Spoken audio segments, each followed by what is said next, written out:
Muy bien, continuemos. Estas decisiones encontradas o estas vacilaciones nos cuenta Homero Alcínate Benet que en un primer libreto figuraba, por ejemplo, una esposa judía de Hinkel, que debió interpretar la actriz también judía Fanny Brice, pero que no llegó a ser filmado. También hubo dudas sobre los títulos, que pudieron haber sido Los dos dictadores, Dictamanía o El dictador de Tomania, ya que tomaína alude a una putrefacción. El discurso final, que terminó por ocupar 6 minutos en la pantalla, fue objetado de antemano por varios colaboradores, aduciendo que su contenido humanista era solo un sentimental alegato idealista, o con más razón, que estaba fuera de tono con la concepción humorística del resto. En el punto reapareció el antiguo conflicto de Chaplin con el cine sonoro, que ya había atravesado otras crisis en Luces de la ciudad y en Tiempos modernos. Todos sabemos la historia compleja de Chaplin con el advenimiento del cine sonoro. Él, que era un personaje que se expresaba fundamentalmente a través de la mímica, a través de la corporalidad, de la gestualidad de su personaje, que era capaz en un instante, a través de un cambio en su rostro o en la postura corporal, expresar más que con 1000 palabras. Por lo tanto, él no se sentía a gusto con el idioma hablado, porque no lo necesitaba aparte. Y lógicamente, cuando el negocio del cine derivó inevitablemente hacia el cine sonoro, Chaplin tuvo sus más y sus menos con el tema del cine sonoro, cosa que le duró durante toda su vida, ¿verdad? De todas maneras, aún teniendo esas reticencias con respecto al sonido, Chaplin, en el caso del Gran Dictador, decidió mantener en sonoro, es decir, hablado por él mismo, este discurso final, este alegato final que tiene la película del Gran Dictador. Que ahora, para terminar, yo se los voy a leer para que vean específicamente qué es lo que decía parte de estas últimas secuencias de la película. Muy bien, revisado en video, nos dice Homero, 60 años después de su producción, claro, sobre el 2000 la revisa Homero Alcínate Benet. El Gran Dictador mantiene algunas satisfacciones que derivan del genio de Chaplin como actor. Ese camelo de alemán, ese alemán chapurreado, ¿verdad?, con que vocifera un primer discurso, un gracioso baile callejero tras un golpe recibido en la cabeza, la precisión con que su barbero afeita a un cliente al ritmo de una danza húngara de Brahms. Esta escena es espectacular. O sobre todo, la escena más paradigmática de esta película, junto con el discurso final, que es el prodigioso baile con el globo terráqueo, ¿verdad?, en el cual, en esa sala enorme, Hinkel juega con el mundo. Este número, derivado de lo que Chaplin solía representar en fiestas privadas, es al mismo tiempo una joya visual y una alegoría sobre Hitler y su ambición de dominar el mundo. ¿Cuáles fueron las consecuencias de la filmación de esta película? Las presiones italianas y alemanas para que el Gran Dictador fuera prohibido habían comenzado en 1938 y tuvieron su eco en grupos aislacionistas norteamericanos y en el conservador gobierno inglés de Chamberlain, firmante del Pacto de Múnich con Hitler, acaecido en septiembre de 1938. Obviamente, cuando aparece la película, ¿verdad?, la patria de Chaplin, esa Gran Bretaña, acababa de firmar un pacto con Hitler, un pacto en el cual, bueno, ese pacto fue denostado terriblemente por la historia, dado que Chamberlain, intentando evitar el conflicto que parecía ser inevitable, le concede a Hitler una gran cantidad de cosas que nunca le debería haber concedido.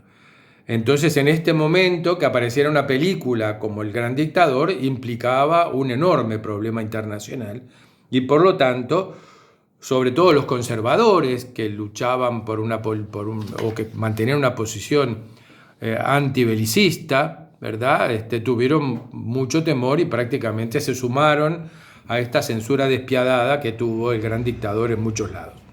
Estas presiones prosiguieron después del estreno de la película en octubre de 1940, cuando la película quedó prohibida en varios países europeos y también en algunos países sudamericanos que tenían una postura claramente pro-nazi, como fue el caso de Perú y de Argentina.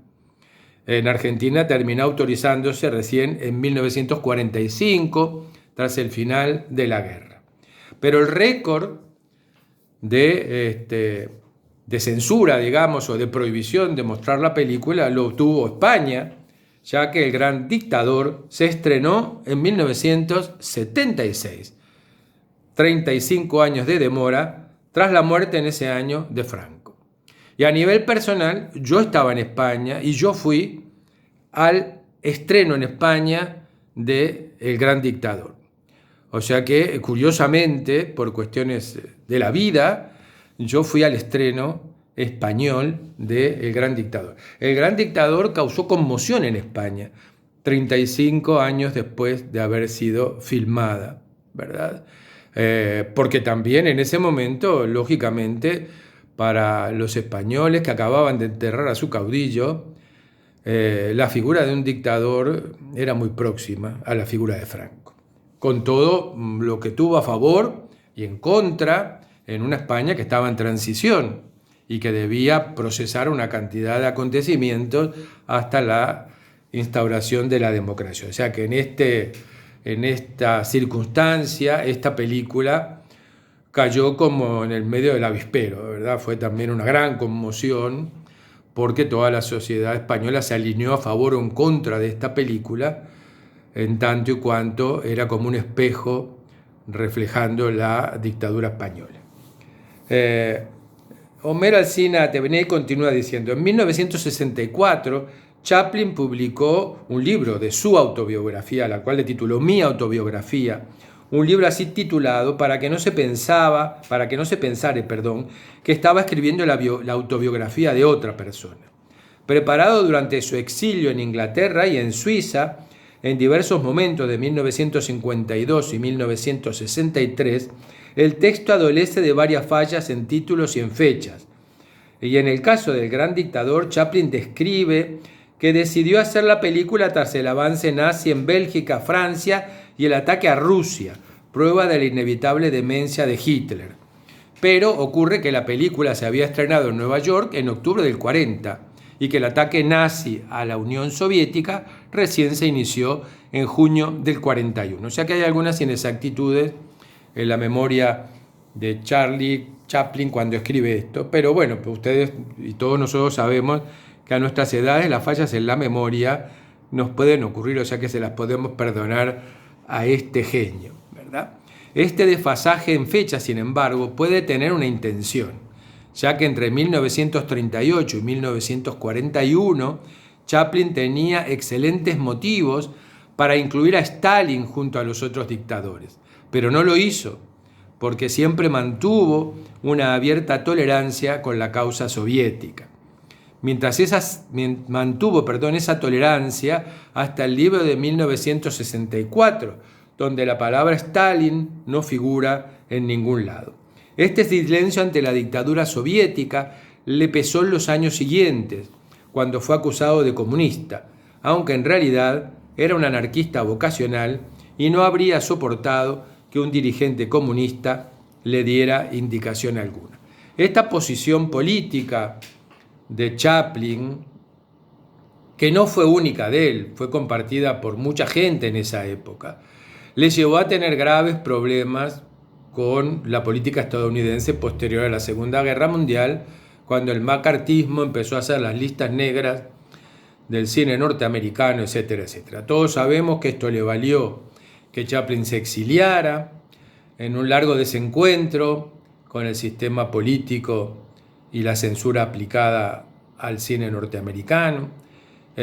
Un hito, un espacio de silencio prolongado en la relación de la industria cinematográfica hollywoodense, de la cual él había sido uno de los artífices.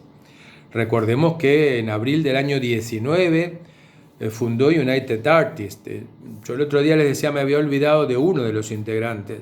Artistas Unidos fue fundado por 4 grandes actores de la época.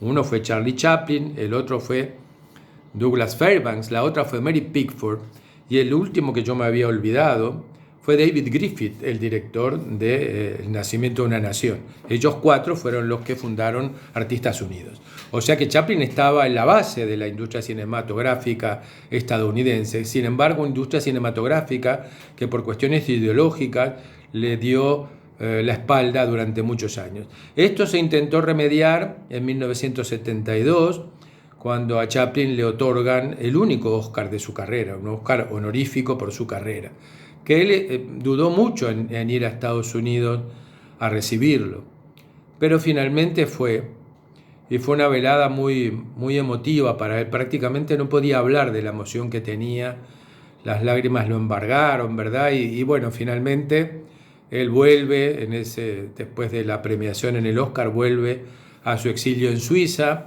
donde 5 años después, en la noche de la Navidad, ¿verdad?, del año S77, va a fallecer. Un gran personaje. Yo, para terminar, les voy a leer parte de lo que en esa secuencia final del Gran Dictador, ¿no? Nos dice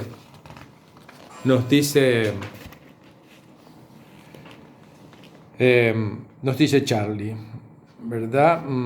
Y en Los Cahiers de Cinema dice, por ejemplo, refiriéndose a esta escena última, dice: por primera y última vez, si exceptuamos ese galimatías que canta Charlotte en tiempos modernos, por primera vez el personaje de Charlotte no solo habla, sino que además se dirige directamente al espectador, mirándole a través de la cámara.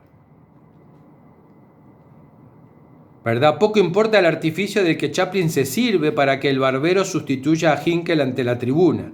Lo que cuenta es que Charlotte habla, disfrazado de dictador y ocupando el sitio de este. Al principio con timidez y después enardecido, pronuncia un discurso humanista de más de 6 minutos, glorificando los valores democráticos. El gran dictador pasará a la historia como una gesta artística y política excepcional, pero en la época fue acogido con frialdad, en parte porque molestaba a unos Estados Unidos aislacionistas que todavía rehusaban entrar en guerra, y en parte porque la sinceridad del discurso final no llega a ser comprendida del todo, ni por la izquierda, ni que lo considera ingenuo, ni por la derecha, que ve en él una provocación comunista más. En cierto modo, el film acentúa las diferencias que separan a Charlotte y a Estados Unidos desde hace muchos años. Unas diferencias que iban a adquirir proporciones dramáticas en los años siguientes. Y entonces aparece parte de este discurso que dice así. Charlotte, dirigiéndose a los espectadores, dice: lo siento, pero yo no quiero ser emperador. Ese no es mi oficio. No quiero gobernar ni conquistar a nadie, sino ayudar a todos si fuera posible, judíos y gentiles, blancos o negros. Tenemos que ayudarnos unos a otros. Los seres humanos somos así. Queremos hacer felices a los demás, no hacerlos desgraciados.